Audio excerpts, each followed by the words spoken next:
अगर आपने यह वीडियो को देखना शुरू कर दिया है तो इसका मतलब है कि आपने ज़रूर इस बार ग्रुप डी का फॉर्म भरा है।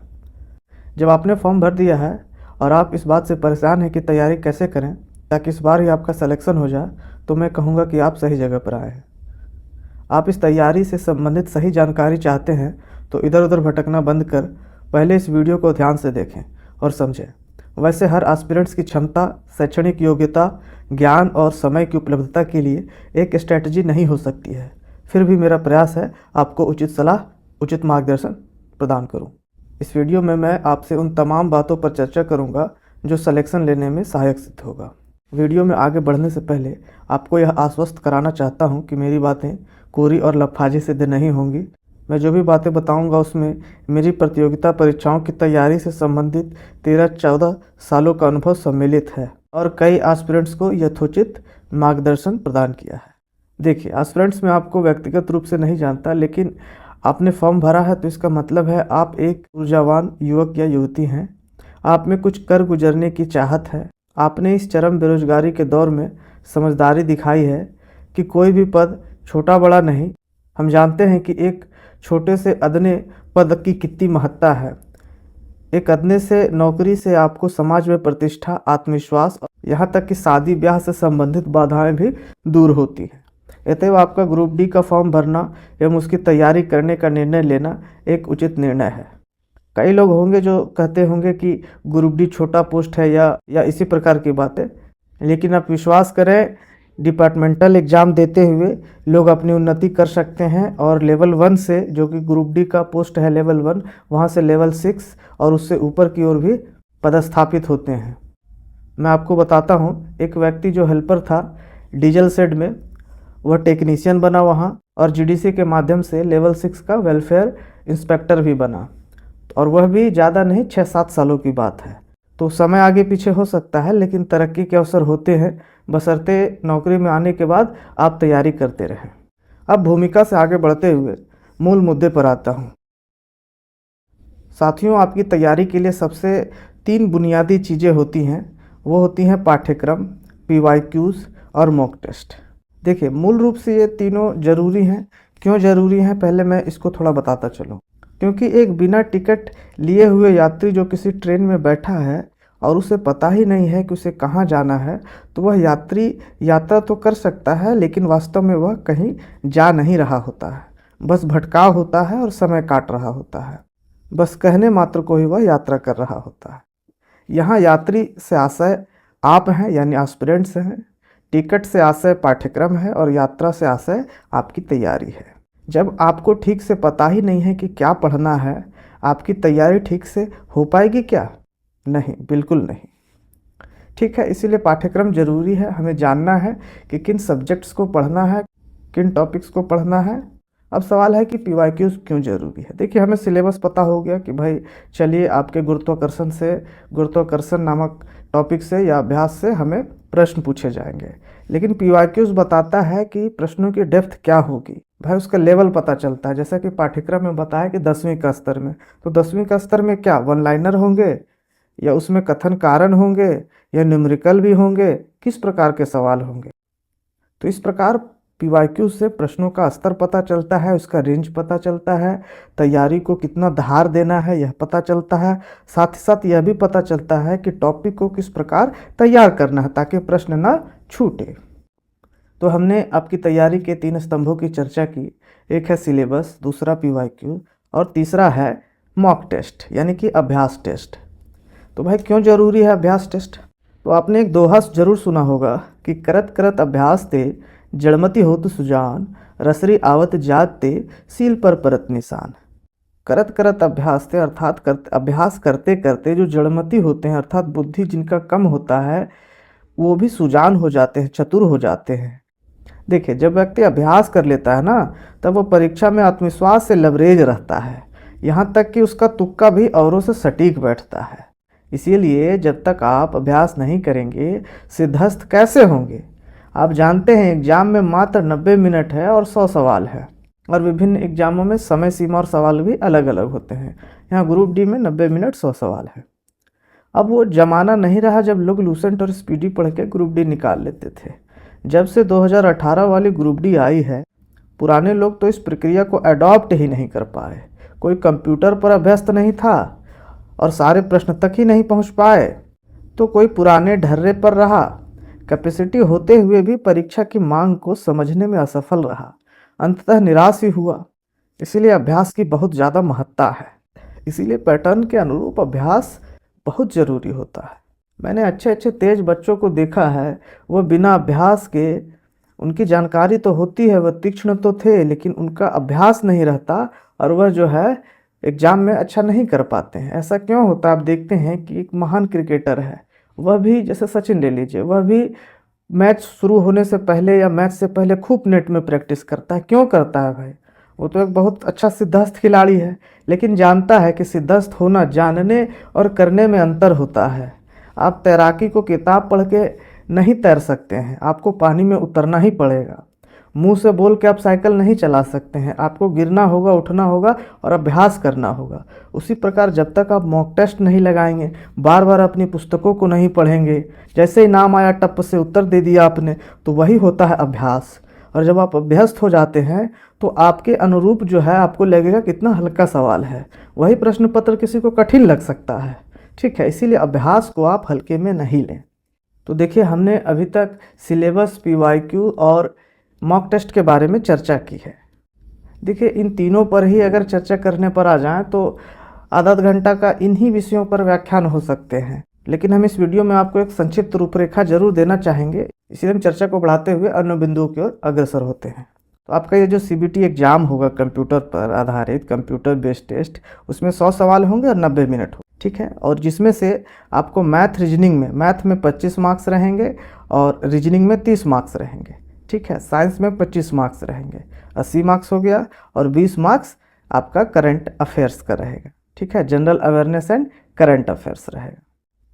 तो चलिए, जनरल साइंस, मैथमेटिक्स, रीजनिंग और जनरल अवेयरनेस और करंट अफेयर्स के बारे में थोड़ा चर्चा कर लेते हैं। मैथमेटिक्स, जिन बच्चों का मैथमेटिक्स अच्छा रहा है या वो समझ पाते हैं, अभ्यास उन्होंने ठीक से कर लिया है, उनके लिए ग्रुप डी में बस साइंस और जीएस रह जाता है, बस वो वहीं फंसते हैं। और जिन लोगों ने मैथ साइंस कर लिया है तो उनका तो ये एग्ज़ाम निकलने की संभावना भरपूर रहती है, अंतिम कटअप तक भी वो जाते हैं या निकाल लेते हैं। तो इसमें जो है सबसे महत्वपूर्ण हो जाता है आपका मैथ्स, ठीक है। मैथ्स होता है और रीजनिंग। देखिए, रीजनिंग का क्या सीन है कि रीजनिंग एक बार आप समझ जाते हैं तो उसका एक पैटर्न होता है, उसको आप फॉलो करते हैं तो आपका रीजनिंग बनने लगता है। सेम केस मैथ के साथ होता है, इसके फॉर्मूले होते हैं, एक तरीका होता है सॉल्व करने का, आप करते हैं, आपसे बनने लगता है। साइंस में क्या है कि आपको जैसे फिजिक्स है, केमिस्ट्री है और लाइफ साइंस दिया है, तो फिजिक्स के नियमों को आपको जानना होगा, केमिस्ट्री के नियमों को, और लाइफ साइंस के जो प्रक्रियाएं हैं कि हमारे शरीर में सेल्स कैसे काम करते हैं, ब्लड कैसे सर्कुलेट करता है, ब्लड किससे बना होता है, किसकी खोज किसने की, इस तरह के जो सवाल होते हैं तो उसको हमें पढ़ना पड़ेगा। देखिए, साइंस में एक अच्छी बात क्या है कि आप साइंस जो एक बार पढ़ लेंगे तो सवाल जो है उसी से आपको मिलेंगे, ठीक है। पीवाईक्यूज अगर हम जब देखते हैं ग्रुप डी का, साइंस का, तो साफ पता चलता है कि एनसीईआरटी से सवाल पूछा जा रहा है। सवाल हू बहू जो ग्रुप डी के एग्ज़ाम हुए थे, वहाँ मैंने देखा था कि हू बहू एनसीईआरटी के किताब से उठा के प्रश्न पूछा गया था, और 22 में भी जो एग्ज़ाम हुआ था उसमें भी वही पैटर्न था। इसीलिए ग्रुप डी के लिए, जनरल साइंस के लिए आप एनसीईआरटी पढ़ेंगे, इसके अलावा कुछ नहीं पढ़ेंगे। इधर उधर भटकने का कोई फ़ायदा नहीं है, अनुभव से बता रहा हूँ, सवाल वहीं से आते हैं। तो सवाल है कि हमें क्या पढ़ना चाहिए, किस सोर्स को रेफ़र करना है। देखिए, जो पिछले टीसीएस ने जो ग्रुप डी के 2 एग्ज़ाम लिए हैं उसका आप पीवाईक्यूज़ देखिए, ठीक है, और आरएस अग्रवाल देख लीजिए, ये सफिशिएंट हैं। ज़्यादा हो तो आप एसएससी के, टीसीएस के कुछ मैथ्स के पेपर भी देख सकते हैं, इतना पर्याप्त रहेगा मैथ के लिए। वहीं जनरल इंटेलिजेंस और रीजनिंग के लिए आपको कहीं नहीं भटकना है, कोई सा भी एक बुक ले लीजिए, और साथ ही साथ जो पीवाईक्यू दिया गया है, जो रेलवे ने जो रीजनिंग का पीवाईक्यू पूछा है, आप उसी किताब को बनाइए, आपको आइडिया लग जाएगा। साथ ही साथ आपको एक स्टैंडर्ड बुक रख सकते हैं। और साइंस के लिए क्या करना है, साइंस के लिए आपको आंख मूंद कर एनसीईआरटी पढ़नी है, उससे बाहर कुछ नहीं है। बस पीवाईक्यूज़ का अभ्यास कीजिए और एनसीईआरटी पढ़िए, बस आपको यही पढ़ना है। और जनरल अवेयरनेस के लिए क्या करना है, तो आप खुद से अभी से तैयारी कर सकते हैं। यहाँ पे देखिए किस तरह के पूछे जाते हैं, जैसे एचडीआई इंडेक्स 2023 अभी पूछ देगा 2024, अगर 25 में एग्जाम होगा तो 24 पूछेगा, 26 में एग्जाम होगा तो 25 का पूछ देगा। तो एचडीआई पूछ देगा कि इंडेक्स में भारत की क्या स्थिति है। प्रधानमंत्री का दौरा हुआ, राष्ट्रपति का दौरा हुआ, उससे सवाल होंगे। हो सकता है बजट से एक आध सवाल पूछ दिया जाए। इसी प्रकार खेल से, पुरस्कार से सवाल पूछे जाते हैं। जाएगा कि टेनिस का ऑस्ट्रेलियन ओपन इस बार किसने जीता, महिला वर्ग में या पुरुष वर्ग में, तो वो सब आपको तैयार करके रखना है। नोबेल प्राइज हो गया या बुकर प्राइज हो गया, ये सब सामान्य बातें हैं, ये सब पूछा जाता है, तो आप उसी प्रकार तैयार करेंगे।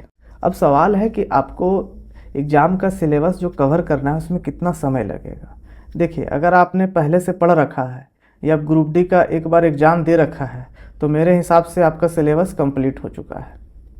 लेकिन जिन्होंने कभी नहीं पढ़ा है तो भाई उनके लिए तो भगीरथी प्रयास करना होगा, क्योंकि आप जान रहे हैं धुरंधरों से पाला पड़ने वाला है। जो किसी न किसी प्रकार से छटा गए हैं उनसे पाला पड़ने वाला है।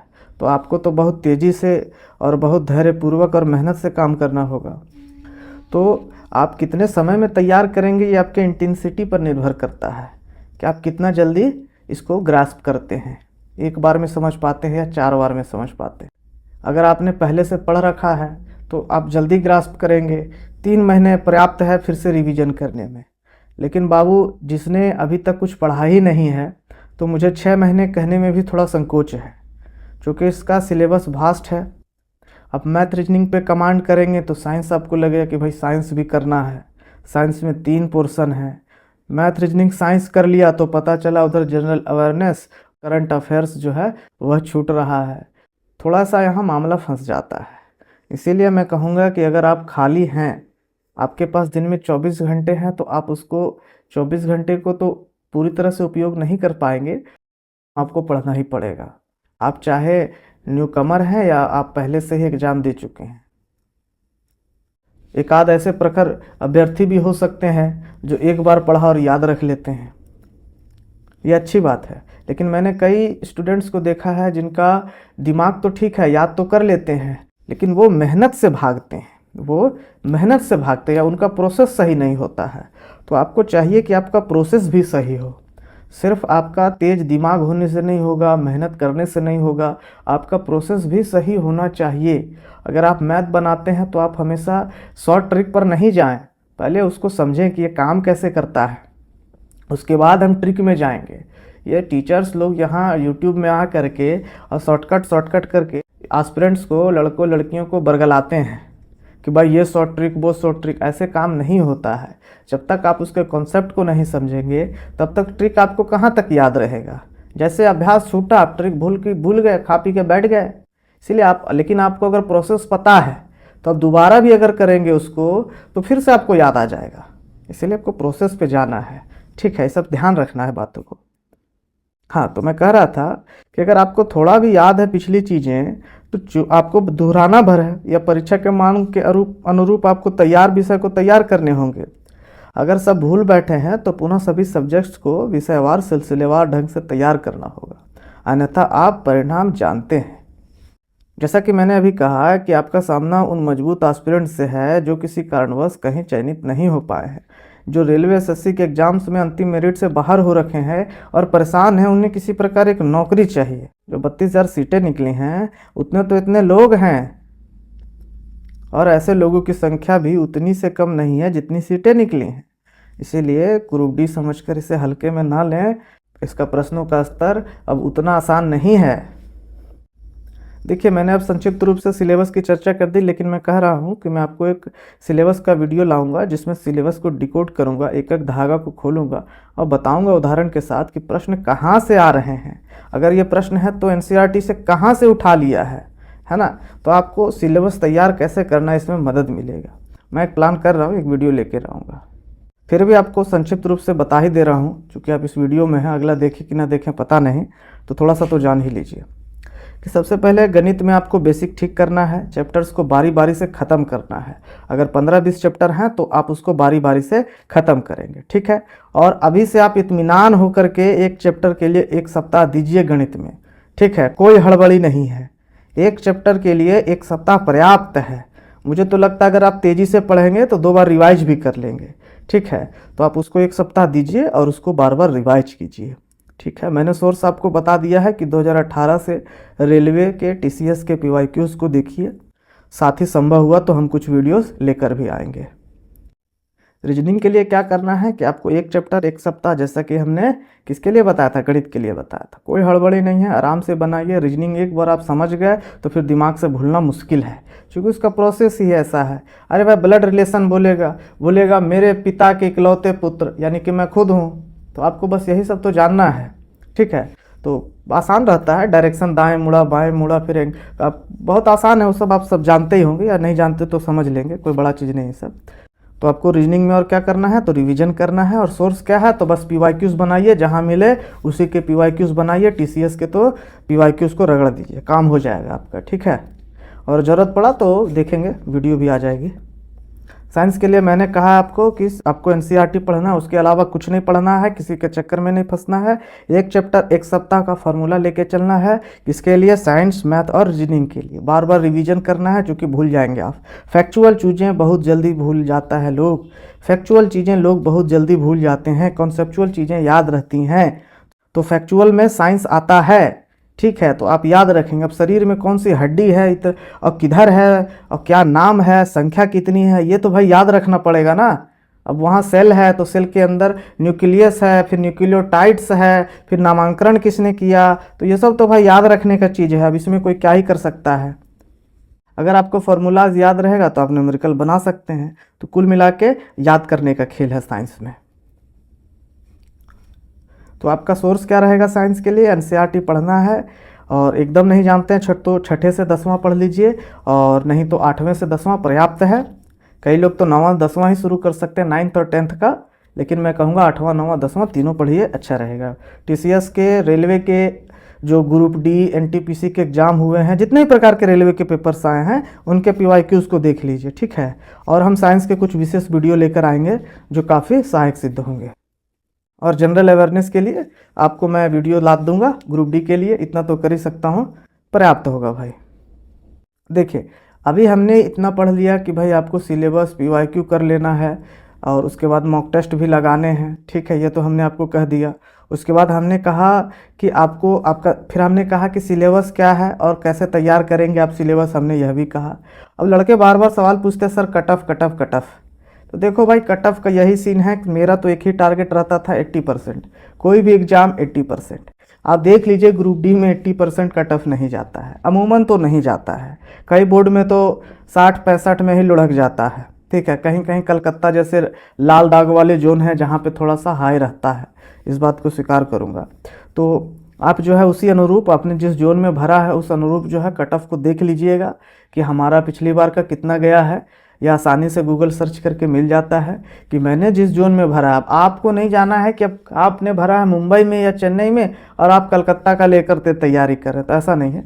पिछली बार का 2 बार का आप देख लीजिए, 2 बार हुआ है ग्रुप डी, उसका क्या कट ऑफ गया था और पेपर कैसा था। तो जब पेपर जिस प्रकार था और कट ऑफ किस प्रकार का है, उस आधार पे आपका जो है पता चलेगा आपको कि तैयारी कैसे करनी है। अब देखिए, इस बार का पेपर भी मेरे हिसाब से कोई आश्चर्यजनक बदलाव नहीं होने वाला है। इस बार भी वही ढर्रे में होगा, चूँकि रेलवे के पास समय नहीं है। रेलवे ने शेड्यूल जारी कर दिया है, वो एक के बाद लगातार एग्जाम लेती जा रही है। तो इसमें जब समय नहीं होता तो लोग एक्सपेरिमेंट नहीं करते हैं। ठीक है, तो इसमें यह आपको फ़ायदा मिलेगा कि जिस प्रकार पिछला पैटर्न था प्रश्नों का पूछने का, उसी प्रकार पूछे जाएंगे। ठीक है, और उसी प्रकार आप तैयारी कीजिए। आप अगर पिछली बार मुंबई भरे थे तो जितना कट ऑफ गया था उससे 5 मार्क्स आप ऊपर लेकर के चलिए। ठीक है, यही पर्याप्त जो स्ट्रेटजी रहेगी। इससे ज़्यादा अगर आप करेंगे तो क्या होगा कि आपका समय और ऊर्जा दोनों जाएगा। ठीक है, आप पहले सबको समग्रता से कवर कीजिए, ये नहीं कि एक तरफ गए और दूसरा भूलते गए। आपको तीनों लेके चलना है और समय कम है। रेलवे अपना कैलेंडर ठीक से फॉलो कर ले रही है। 1-2 महीने अगर इधर उधर हो भी जाते हैं तो कोई दिक्कत नहीं है, और अगर कुछ 4-6 महीने लेट होते हैं तो आपके लिए फ़ायदा है, बार बार आप रिवीजन कर पाएंगे। और जो लोग, मैं कहना चाहूँगा कि जो लोग वर्किंग हैं, घर में महिलाएं हैं या कोई काम करते हैं बेचारे और नहीं हो पा रहा है, जिनके पास समय कम है या किसी अन्य कारणवश फंसे हुए रहते हैं, तो उनके लिए है भाई, आप किसी भी प्रकार से अपनी तैयारी करो, लेकिन तैयारी रखो। तैयारी रखना कैसे है, अगर आप मान के चलिए दुकान चलाते हैं, मैं सपोज़ करता हूँ आपके किराने की दुकान है, तो आप क्या करेंगे, मोबाइल में रिकॉर्डिंग कर लेंगे और स्पीकर पर लगाकर सुनेंगे। खुद का पढ़ा हुआ रिकॉर्ड करेंगे और 4 बार सुनेंगे और फिर रात में जब आपको समय मिले तब आप जाके उसको फिर से दोहराएंगे। ठीक है। जब ग्राहक नहीं है तो आप क्या करेंगे, आप मोबाइल में लगा देंगे रीजनिंग का वीडियो। अरे किसी का भी वीडियो हो भाई, ऐसा कुछ नहीं है, किसी का भी वीडियो लगाओ, देखो, सब्जेक्ट को क्लियर करो, बात खत्म। आपको किसी चैनल से तैयारी नहीं करनी है, आपको बस सिलेक्शन लेना, जो सहायक सिद्ध हो आपके लिए आप वही करेंगे, जिससे आपको समझ में आए आप उससे करें। वो छोटा हो बड़ा हो कोई मतलब नहीं है। ठीक है। इस प्रकार जो वर्किंग लोग हैं ऐसे तैयारी कीजिए। ठीक है। दूसरा कौन है? दूसरा है भाई धुरंधर लोग। तो देखो भाई, आप लोगों के लिए तो मेरा एक ही कहना है कि प्रैक्टिस प्रैक्टिस एंड प्रैक्टिस। इसके अलावा आपके पास कोई उपाय नहीं है। और आपके साथ सबसे बड़ा सिर दर्द क्या है कि आपका मन जो है उचटने लगा है तैयारी से। आपको तैयारी करने का मन नहीं करता, बार बार पीड़ा होती है, कटअप से पहुंच के नहीं हो पा रहा है, प्रेशर है, और दोस्तों का हो जा रहा है, मित्रगण सहेलियों का हो रहा, आपका नहीं हो रहा है। तो आप क्या करेंगे, आप थोड़ा मन को यहाँ धैर्यवान बनाना ही पड़ेगा, कोई उपाय नहीं है। जब सफल हो जाएंगे तो लोग नहीं देखेंगे कि क्या आप कितना संघर्ष किए, बस आप सफल हो जाएंगे, लोग यही देखेंगे। और लोग से ज़्यादा अपने परिवार में आपकी जो है इज्जत बढ़ जाएगी, स्वयं के नज़रों में आपकी इज्जत बढ़ जाएगी। आप उसको देखिए, आप 2 साल बाद अपनी स्थिति को मजबूत कर पाएंगे, आप उसको देखिए। आप इस जो कुंठा भरी जीवन अभी जो जी रहे हैं, इसको थोड़ा सा मैं कहूँगा, कहना आसान है और भोगना कठिन है। जो फीलिंग आता है वो बहुत ज़्यादा बेकार रहती है, मैं समझता हूँ इस बात को, लेकिन फिर भी आपके पास उपाय नहीं है। देखिए, जो इस चैनल पर आए हैं और अभी तक इतनी देर इस वीडियो को देख चुके हैं, तो मुझे लगता है कि ज़्यादातर लोग मेरी बात से सहमत होंगे। और मैं कोशिश करूँगा कि मैं कुछ आपके लिए कर पाऊँ, तो मैं समय निकाल कर ज़रूर करूँगा। अगर आप मुझसे कुछ पूछना चाहते हैं, अगर आप मुझसे कुछ जानना चाहते हैं, आपके मन में कोई भी विचार हो तैयारी से संबंधित, आप मुझसे अगर शेयर करना चाहते हैं, तो या तो आप कमेंट बॉक्स में कमेंट करें, या फिर आप मुझे ईमेल आईडी कर सकते हैं। आपके स्क्रीन पर ये ईमेल आईडी दिख रही है, आप इस ईमेल आईडी पर मेल करें मुझे और मैं आपको उत्तर ज़रूर दूंगा। तो चलिए चर्चा को आगे बढ़ाते हैं। तो मैंने कहा कि अब आपने सिलेबस पूरा कर लिया है, PYQs की चर्चा कर ली है। देखिए, मॉक टेस्ट के बारे में आपसे मैं कहना चाहता हूं कि मेरे भी कुछ अनुभव हैं, तो एग्ज़ाम से पहले मैं कुछ मॉक टेस्ट आपको फ्री में ला करके दूंगा, ताकि आप अभ्यास कर सकें। ठीक है। और बाकी के मॉक टेस्ट आप ले सकते हैं, लेकिन मैं आपको फ्री में ला कर दूंगा, ये मेरा वादा रहा। इसके लिए कोई मैं चार्ज नहीं लूँगा। ठीक ना। इस ग्रुप डी के लिए मैं आपको मॉक टेस्ट ला करके दूंगा और प्रैक्टिस भी करवाऊँगा। ठीक है। ये मेरी ओर से आपको एक गिफ्ट रहेगा। देखिए, अंत में जाते जाते आपको मैं 3 चीज़ें बताता हूँ। ये 3 चीज़ें तैयारी में बहुत महत्वपूर्ण होती है। कौन सा 3 चीज़ है तैयारी के लिए महत्वपूर्ण? तो ग्रुप स्टडी, मेंटरशिप और आपकी लगन।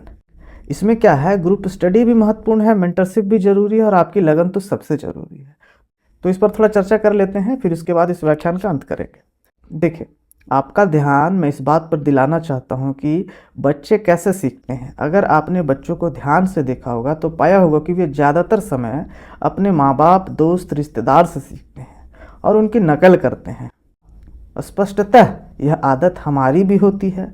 हम अपने सहपाठी, सहकर्मी, बॉस आदि की गलत सही बातें सीख ही जाते हैं। तो इसीलिए स्टडी में भी इसका महत्व है। अगर आप एक योग्य और प्रयत्नशील एस्पिरेंट्स के ग्रुप में शामिल होकर ग्रुप स्टडी करते हैं तो आप उनसे कुछ ना कुछ ज़रूर सीख जाएंगे। आपकी सीखने की दर बढ़ जाती है, इससे सीखने की चाह भी बढ़ जाती है। इसीलिए यदि आप खुद से तैयारी करने में कठिनाई महसूस कर रहे हैं तो ग्रुप स्टडी करने में कोई हर्ज नहीं है। फिर मैं मेंटरशिप के बारे में कहना चाहता हूँ कि दूसरा सबसे महत्वपूर्ण चीज़ है मेंटरशिप। ठीक, आप ऑफलाइन या ऑनलाइन जैसे भी हो एक मेंटर से ज़रूर जुड़िए। वो मेंटर कौन होंगे? तो मेंटर होंगे आपके अपने बड़े भाई जिनको अनुभव है, गांव के कोई बड़े भैया या भाई या दोस्त जो पहले से ये काम कर रहा है, उसको अनुभव है इस चीज़ का, है ना। कोई सीनियर, कॉलेज का सीनियर, है ना, कोई भैया जिसको आप जानते हो, वे सब आपके मेंटर हो सकते हैं। कोई टीचर जहाँ आप कोचिंग में पढ़ाई करते हैं वहाँ से हो सकता है। मेंटरशिप का अर्थात है गाइडेंस। आप उनके मार्गदर्शन में रहिए। आपको नहीं पता है तो वो आपको बताएंगे। अगर आपको पहले से इन चीज़ों से आप रूबरू हैं तो फिर आपको कहीं जाने की ज़रूरत नहीं। आप अगर किसी मेंटर से जुड़ रहे हैं तो 2 बात याद रखिएगा, वह योग्य हो और उनके सहयोग की भावना सही हो, उनमें सहयोग की यथोचित भावना हो। तभी यह सार्थक सिद्ध हो सकता है। आप जैसा कि मैंने कहा, आप किसी भी एक योग्य व्यक्ति को पकड़ लीजिए, वो कहीं भी हो सकता है। और अंत में मैं आपसे सबसे महत्वपूर्ण चीज़ शेयर करना चाहता हूँ, वह है आपका लगन, आपका परिश्रम, आपका अथक प्रयास। याद रखिए, यह नौकरी या जीवन में कहीं भी कोई भी लक्ष्य अगर आपको कोई दिला सकता है तो वह सिर्फ आप ही हैं, बाकी सब सहायक मात्र हैं। पिताजी आपको पैसा दे देंगे, ट्यूशन पढ़वा देंगे, ज़रूरत हुआ तो खुद बैठ के पढ़ाएंगे, लेकिन भाई परीक्षा तो आपको फेस करना है, सीखना तो आपको है। ठीक है, तो चाहे कुछ भी हो, परीक्षा में सफल होने के लिए आपको स्वयं को अनुशासन में रखना ही होगा। तो सबसे पहले आपको खुद से परिश्रम की आदत डालनी होगी, और यह आदत ही अनुशासन होता है। चाहे कुछ भी हो, परीक्षा में सफल होने के लिए आपको स्वयं में अनुशासन लाना होगा। स्वयं के समय को किसी अनुपयोगी कार्य, व्यक्ति में खर्च नहीं करने हैं। आपने जो अभी तक अनुपयोगी, अनप्रोडक्टिव चीज़ें की हैं या कर रहे हैं, अभी भी चल रहा है, कर नहीं छोड़ पा रहे उनको, तो भाई कम कीजिए। अगर आप नहीं कर पा रहे हैं, नहीं छोड़ पा रहे हैं कि कैसे करें, हमारा समय उधर बर्बाद हो रहा, हमें वह चीज़ अच्छी लग रही है, तो उसको कम समय देना दीजिए। ठीक है, अगर आप कम समय देंगे तभी आप इधर अग्रसर होंगे। याद रखिएगा, एक समय के बाद माँ बाप भी आपका साथ छोड़ देते हैं, वह भी चले जाते हैं। रह जाता है तो बस आपकी योग्यता। आप उसी योग्यता के बल पर इस धरती में अपने अनुकूल परिस्थितियां बनाने का प्रयास करते हैं और बनाते भी हैं। तो इसीलिए कह रहा हूं कि आप अगर अभी समय बर्बाद कर देंगे और अपनी योग्यता को नहीं बढ़ाएंगे, तो बाद में आप कैसे इस दुनिया से फाइट कीजिएगा, अपनी ज़रूरतें कैसे पूरा कीजिएगा। एंड कल दिन चल के आपके परिवार बढ़ेगा। कुछ लोगों का तो खुद का बीवी बच्चे भी होंगे भाई, है ना, पति होगा, बीवी बच्चा होगा, और कुछ लोगों का होने वाला है, तो आप कैसे सरवाइव करेंगे। तो आपको सरवाइव करने के लिए आपको जो है अब क्या करना है, समयबद्ध होकर अनुशासन के साथ जो है उपयोगी कार्य करने हैं, प्रोडक्टिव होना है अब आपको। ठीक है, तो मेरा बस यही कहना है कि आपका जीवन का एक ही ध्येय हो, बस एग्ज़ाम निकालना है, हर हालत में एग्ज़ाम निकलना है, चाहे जो करना पड़े। अरे भाई, साल 6 महीना की ही तो बात है, एक बार निकल गया तो फिर भाई अपना जीवन को थोड़ा आराम से महसूस करेंगे। 25-30 हज़ार तो आने लगेंगे ना कम से कम सैलरी में। अभी 8वां वेतन लगेगा, सैलरी बढ़ जाएगी, तो भाई 30 हज़ार 35 हज़ार जब आपके पास आएंगे तो आप बहुत कुछ कर सकते हैं उस पैसे से। जिसके पास कुछ नहीं है उसके लिए तो बहुत कुछ है भाई। बाद में धीरे धीरे, जैसे मैंने कहा था, लेवल 1 से लेवल 6 आप जाएंगे, कोई दिक्कत नहीं है। अगर आप में और योग्यता है तो भाई आप अधिकारी बनेंगे, एग्जाम देंगे आगे चल करके। तो इसीलिए यह एक सीढ़ी का, एक समझ लीजिए, एक सीढ़ी का निचला पायदान है, जहां से आप स्टेप बाय स्टेप आगे बढ़ सकते हैं। अंत में मैं आपको स्वामी विवेकानंद जी का एक कोट आपको सुनाता हूं, जो उन्होंने सफलता प्राप्त करने के लिए कहा था। और मेरा जीवन जो है इस कोट को, उनके अनेक कोटों को मैंने, उदाहरणों को, उनकी बातों को मैंने पढ़ा है, आत्मसात किया है। तो विवेकानंद जी के उन कथनों की ही प्रेरणा है जो मुझ में इतना संबल आया है। तो मैं उनके कोट जो है सफलता प्राप्त करने के लिए मैं आपसे सुनाना चाहूँगा, और इस कोट के बाद इस वीडियो का अंत होगा। तो उन्होंने कहा है कि एक विचार लो, उस विचार को अपना जीवन बना लो, उसके बारे में सोचो, उसके सपने देखो, उस विचार को जियो, अपने मस्तिष्क, मांसपेशियों, नसों, शरीर के हर हिस्से को उस विचार में डूब जाने दो, और बाकी सभी विचारों को किनारे रख दो। यही सफल होने का तरीका है। धन्यवाद।